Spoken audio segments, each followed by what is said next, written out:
Howdy, everybody.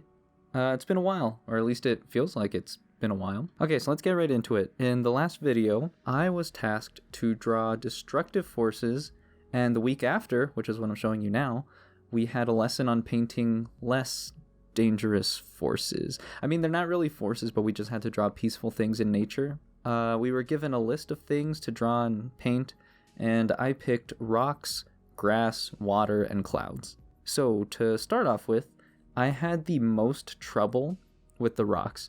Rocks are super weird, and one of the cool things was that our professor, he gave us a guide of like how to make rocks in Photoshop using the lasso tool, which that basically means is like I'm making a selection and then painting inside that selection. But honestly, I think I had a harder time doing that because when I look at the silhouette, you're just working with the silhouette, and I don't know, it just didn't make sense in my mind, but I did it anyways just to, give it a try to learn something new. But yeah, I noticed that the edges look really rough and jagged, and I really don't like the look of that. I think I softened them out a little later, but yeah, I kind of don't like that technique. But I'm glad I stuck with it though, because now I know, maybe that's not how I do rocks and stuff like that, and maybe that's just the best way to draw a turd. Because, I mean, honestly, it ain't looking that fresh right now. Let's be honest. But yeah, at least I know how to at least I know how to render things now. Well, render things without the lasso tool, at least. Another challenge that I had with this assignment was that I was trying very hard not to copy something exactly from reference, which, okay, let me get this straight. It is completely normal, completely fine to use references. However, in this assignment, it's not so much copying the image of a rock that we find on the internet or something, but it's more of a blend of creating an environment or these rock formations from imagination.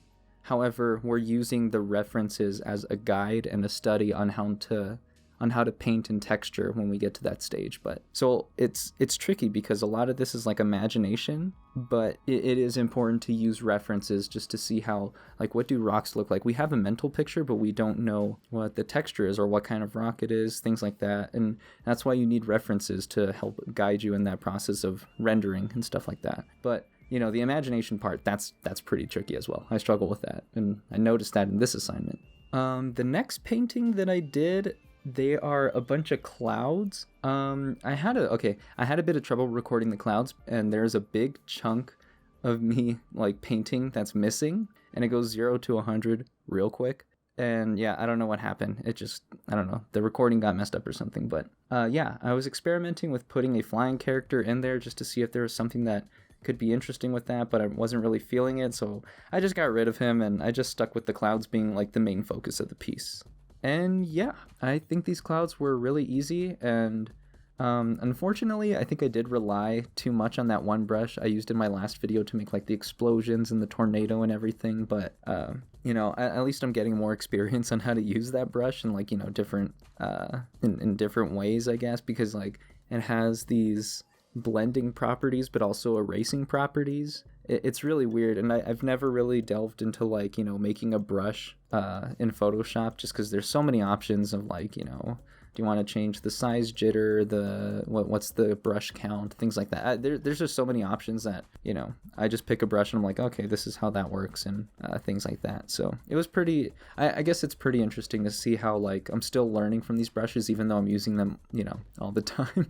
I'm really relying on this one, but I learn new things with it every time I use it. And honestly, I mean, you know what? Okay, I understand that like I shouldn't rely on that one brush, kind of like as a crutch or whatever. But you know what? Yeah, I think I made some pretty good clouds. Okay, these are some pretty good clouds, and yeah, I'm gonna credit myself with that because maybe some people, actually, everybody has access to these brushes, but I have seen some people not know how to render clouds. So I mean, everyone's learning experience is different, but I guess it's just the way you use the tools that you're already given. I'm kind of rambling at this point, but anyways, moving on. So the next painting that I have in this video is a grass path. Now, this one was also a bit of a struggle as well, because there have been numerous times, especially in high school for some reason, but there have been many times where I've had to do a grass background landscape kind of thing, and it just never looks right. Until now. I'll admit, I'm not too proud of this because this one also kind of felt like the last one where I feel like I cheated a little bit. But honestly, as long as I reflect on this and understand what the brush is doing, I think that makes up for it, and it makes me feel, it does make me feel a little less guilty. So to explain, I was scrolling through Instagram, and then I came across the artist Devin L. Kurtz. Is that how you say it? Did I say that? Let me check Instagram real quick. Okay, no. Yeah. Oh, it's not one thing. Her name is Devin Kurtz. Anyways, I'll leave it in the description and everything, but yes, she is a very talented artist, and she has this free brush pack that mimics the style of grass that you see in anime. I thought this was pretty cool, and I watched a demo of her using the brush, and I tried my best to incorporate what I learned from that video. So, it kind of felt a little weird because, I was just kind of relying on the brush pack and then just seeing how she used it in the video and just kind of like did the same thing, but kind of switch some elements around. But yeah, I tried my best to incorporate what I learned from that video, and yeah, it felt kind of wrong initially, but honestly, now that I'm looking at this more, I'm kind of glad I did it that way, just because it's a learning experience as opposed to just letting the computer do its thing. Anyways, yeah, the tutorial was helpful, and I think it's a good study on how to render grass for animation. It was also, I don't know, it's also just aesthetically pleasing, honestly. This one was probably the most calming out of the rest, because the other ones I was kind of just like, I don't know, just kind of breezing by, just kind of, or not, no, I take that back. I wasn't breezing by, I was kind of stressing out. Like the rock, I was just like, oh god, this doesn't look like a rock. This doesn't look like a rock. Oh my god, what am I doing? The clouds, they were also easy, but I was just like, is this right? I don't know. Maybe they should be more poofy. Maybe they're too desaturated. I don't know. This is the one where like I could kind of autopilot and kind of figure things out for myself. This one was like a very relaxing one. And yeah, which also interesting. I'm realizing that the other two I started in black and white and kind of gray, but this one I got like straight into color, which is kind of weird. But yeah, anyways. Okay, moving on. The last painting I was working on was the waterfall. I also had trouble in the beginning just trying to figure out a layout that was interesting. I started off with this creek kind of thing, but that idea didn't last too long, and I went with an even larger sized waterfall. It was mainly inspired by the Emperor's New Groove, if you guys remember that. And this one was tricky just because water. Water is tricky. Oh god, what did I just say? Water is tricky. That's honestly all I really have to say about that. I mean, water is just one of those things that you have to practice constantly, since there's so many shapes, reflections, ripples, colors, transparencies. There's just so much, and it can get overwhelming. And I think the water that I did, it looks fine, but I really didn't have too much of a process other than just like that one. I was kind of like using a lot of reference and stuff, and just seeing how other artists render water falling. But yeah, I don't think it's the best waterfall in the world, but I think it looks pretty cool. And it sets a very cool, discovered kind of mood. And even though I was rushing, since I only had a few hours to do this, which, by the way, this took about 2 hours to paint, whatever it's called. And I think the scale was also one of the things that was working pretty well too. I couldn't resist putting the little guy on the edge as well. I'm noticing this now that, like, I don't know, I feel like there just has to be some little human or something just to like, I think that's what like helps me think about scale and stuff like that. Like, how big would a human be coming upon this? Like, I feel like it makes the waterfall just a little bit bigger than I rendered it as. But anyways, now that I'm looking back at this too, I think there could be more contrast. I think, the darks could be a little more dark, and, the highlighted areas could also have a little more highlight. But okay, no, I think I'm overthinking and I need to stop. So, okay. Anyways, life update. So I'm a few weeks into summer, and it's weird. I feel kind of funny. I noticed that I'm not really as talkative as I was during the semester, and for this video I actually kind of had to like write a script. It's probably why it sounds different. It doesn't sound as like flowy as my other videos, but I wrote a script just so I know what to talk about when I'm looking back at my old works, because I'm starting to forget, what I was thinking and stuff, and I really have to like pause and think like, wow, what was I thinking in this moment when I made that decision? Or like, why did I decide to draw it this way or that way?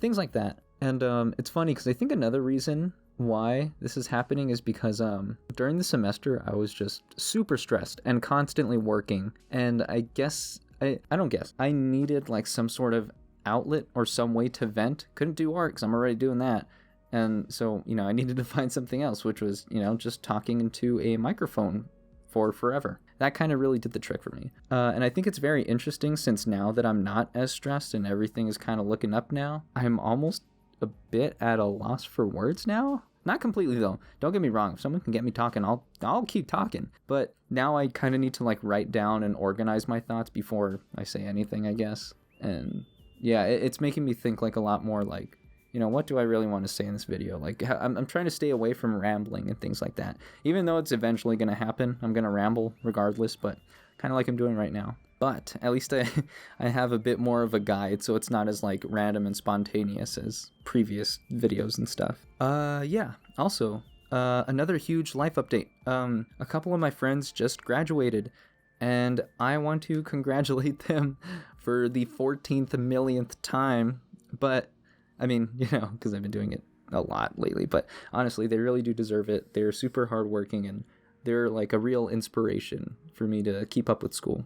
They're very hardworking artists, and I feel a bit of pressure, in a good way, to show what I'm capable of now. I feel like it's like my turn to shine, you know what I mean? And it's really exciting because most often, when I was in class and things like that, and when you watch, maybe this is different for everybody, I'm sure it is, but when you're watching others get huge recognition for their work, it kind of makes you want to like, do the same. And I didn't always feel like that though. I always felt like, I always felt a little bad. I was just like, yeah, no, I'm not going to reach that point anytime soon. I know it's possible, but it ain't going to happen anytime soon. But honestly, it's like, I didn't feel that way. Now I feel like more confident in my abilities, and I'm kind of like, you know what? It's possible. And yeah, honestly, it's just like a really inspiring thing, and it's actually, it's getting me really pumped for the upcoming semester, especially doing like little things here and there during the summer. It's like really, really motivating me, and it's I'd like to think it's a good thing. I'm pretty sure it's a good thing. I'm gonna label it as a good thing. Yes. And yeah, aside from that, I'm just chilling, still enjoying break, and of course, I'm gonna give this reminder once again that you have to have some fun. A lot of fun, especially when you have the time to. It's really valuable, and honestly, it feels really good to indulge once in a while. And yeah, I think I'm gonna throw in some gameplay from Dead by Daylight. I was playing with one of my friends. He came out and he's been coming out in like these other videos, but yeah, we tried DVD for the first time, and to be honest, I don't really like it too much.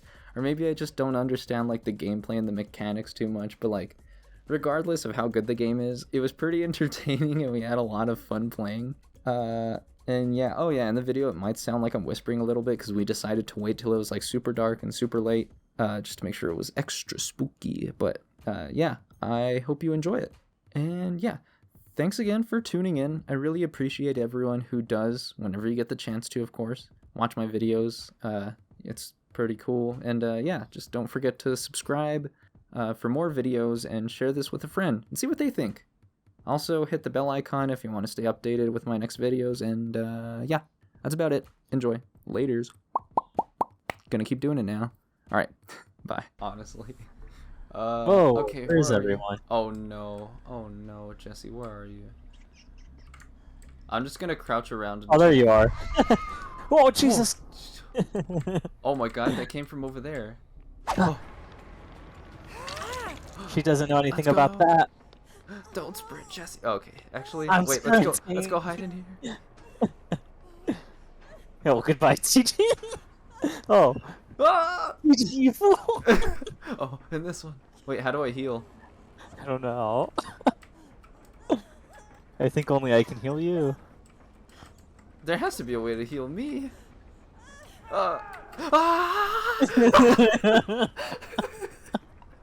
Yeah. Generator's right here. Yeah, she's doing the hook over there. Alright, watch the left, because that's where she was.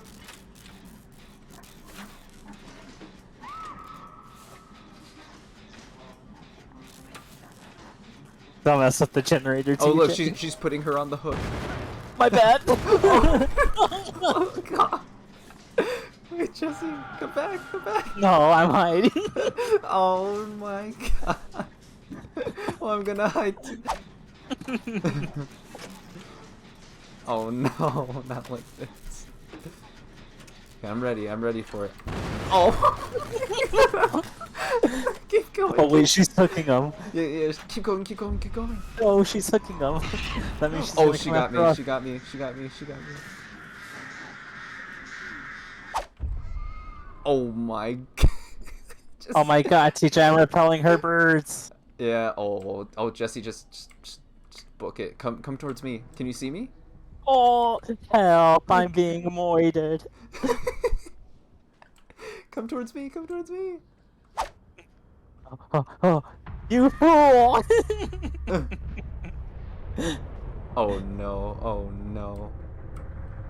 Are you getting hooked? No, I'm wiggling, TJ. Oh, I'm being hooked. Oh, I see. Oh, she ran away the other way. Okay, I'm going. How do I? Oh god! Good job, TJ. Go! Just run! Go!